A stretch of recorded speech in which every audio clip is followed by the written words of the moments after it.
Modelo atómico y esquematiza, ¿sí? Veamos los modelos atómicos. El primero, tenemos el modelo atómico de Dalton. El modelo atómico de Dalton consideraba el átomo como una sola masa indivisible, ¿sí? Luego el modelo atómico de Dalton viene el modelo de Thomson. Que el del Maimel. Exactamente. Ya con el descubrimiento del electrón, lo que hace Thomson es que el átomo era una sola masa que tenía distribuidos electrones, también conocido como el modelo del budín de pan o el budín de pasa de uva, ¿sí? La masa era el átomo, la masa era la carga positiva y los electrones eran las cargas negativas. Con el modelo de Rutherford, lo que hace Rutherford es lo siguiente. Rutherford bombardea una placa de oro con partículas alfa, lo que descubre que algunas partículas rebotaban y otras atravesaban. Si el átomo supuestamente era sólido e indivisible, ninguna debería rebotar. O digo, atravesar. ¿Por qué atravesaban? Porque se dio que había un núcleo donde estaban concentrados los protones y neutrones y habían orbitales donde encontrábamos los electrones, ¿sí? Eso es lo que nos dice Rutherford. Luego tenemos el modelo atómico de Bohr. Bohr, ya con los electrones, los neutrones, describe que hay orbitales con niveles de energía, ¿sí? Donde están ubicados los electrones. Y en el núcleo están concentrados los protones y neutrones. Se conoce ya mejor al neutrón, se obtienen las masas de cada uno, ¿sí? Entonces, la masa de un átomo está mayormente concentrada en el núcleo que en los electrones, ¿sí? Y por último, el modelo atómico de Rutherford.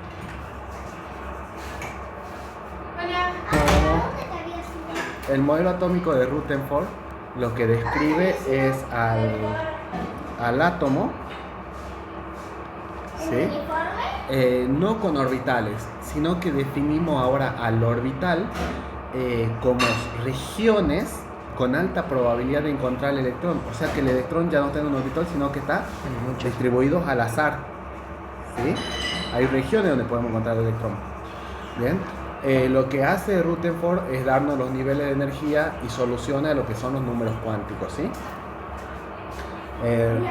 Perdón, puse Rutherford, no es Rutherford.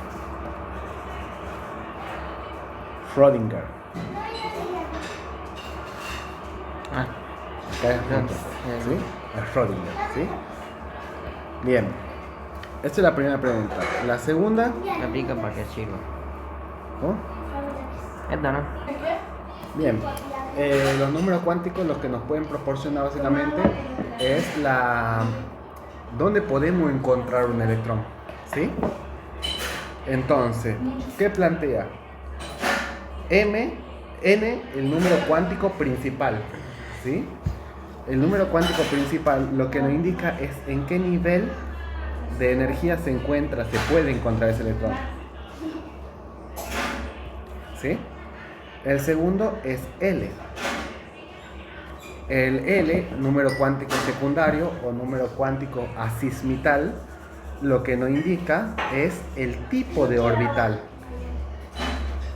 Recordemos que un orbital S es esférico, mientras que un orbital P, D o F es bibobular. M, número cuántico magnético, ¿sí? Nos indica en qué sentido está el orbital, ¿sí? El electrón, o sea, en qué posición del orbital se encuentra. Bien. Mientras que el último, el S, el spin, y lo que significa spin es giro, ¿sí? Sí. Nos indica el sentido de giro del electrón. Giro positivo, un medio positivo, o un medio negativo. ¿Sí? A ver, vamos. No sé. Veamos de forma general. La tabla periódica, ¿sí?, la podemos organizar de la siguiente manera. Está organizada según periodo, ¿sí?, y grupos. Grupos que van del 1 al 18 y periodos que van del 1 al 7, ¿sí? Entonces, esa es la primera forma de organización. Segunda forma de organización de la tabla periódica es según su carácter metálico. ¿Sí? Esto es según grupo. Ahora vamos a ver según el carácter metálico. Entonces, podemos separar la tabla periódica. Acá, entre lo que es el aluminio y el boro, se forma una escalera. ¿Sí? Esa escalera me separa lo que son los metales y los no metales. ¿Sí? Esa es otra forma de organizar la tabla periódica, en metales y no metales, ¿sí? Luego, dentro de los metales tenemos alcalinos térreos, de transición, ¿sí? Según sus características metálicas, alcalinos. Y dentro de los metales tenemos los halógenos, los calcógenos, bueno.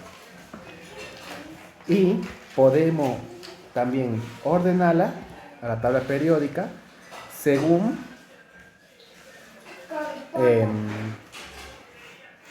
el último orbital, ¿sí? Los bloques según orbitales, ¿sí? Sí. Los bloques de los grupos 1 y 2, ¿sí? Terminan en un orbital S. Los metales de transición, grupo 3 al 12, tienen orbitales D. Los grupos desde el 13 o 3A hasta el 18 o 8A presentan orbitales P, mientras que los actínidos y lantánidos, ¿sí? presentan orbitales F. ¿Sí? Esta es una forma según el orbital. Sí. ¿Bien? Define que es un ion, cation y anión. Bien. En 10 segundos. ¿Qué es un ion? Un ion, vamos a definirlo como un átomo que presenta carga eléctrica, ¿sí? Esa carga puede ser de dos tipos, carga Negativa y positiva y carga negativa. Pero cuando el ion o el átomo tiene carga positiva, se lo llama cation, mientras que cuando tiene carga negativa, se lo llama anión. Ahora definamos, ¿qué es un cation? La carga del positiva. Un cation es un átomo Con carga positiva sería. con carga positiva. Bien, ¿qué pasó? ¿Por qué tiene carga positiva? Presenta esa carga positiva porque perdió electrones, ¿no? O sea que hay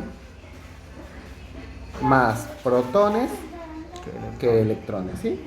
Mientras que un anión es un átomo con carga negativa. ¿Por qué? Porque ganó electrones, o sea que hay más electrones que protones.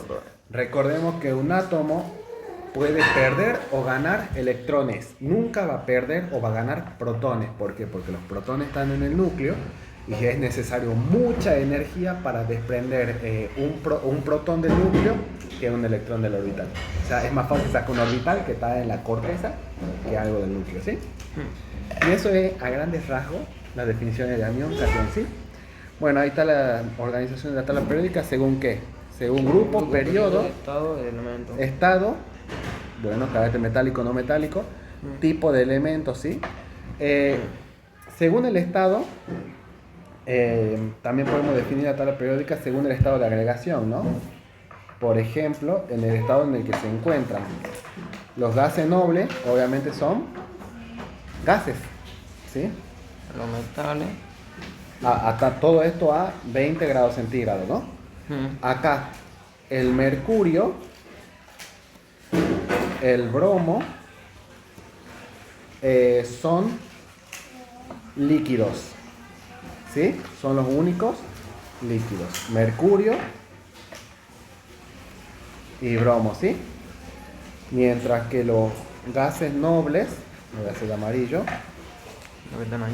los gases nobles son los del grupo 18, el flúor, el oxígeno, el nitrógeno, el hidrógeno, el cloro, bien, no me olvido ninguno, esos de ahí también son gaseosos, ¿sí? Los que están de amarillo, entonces, los líquidos están pintados de azul El azul y los gases están de amarillo. amarillo, ¿sí? Bien, estamos entonces, ¿no? Bueno, entonces el mercurio y el bromo son los únicos que se encuentran en estado líquido a temperatura ambiente, ¿sí? Recordemos que qué características tiene el mercurio. El mercurio es el único metal líquido.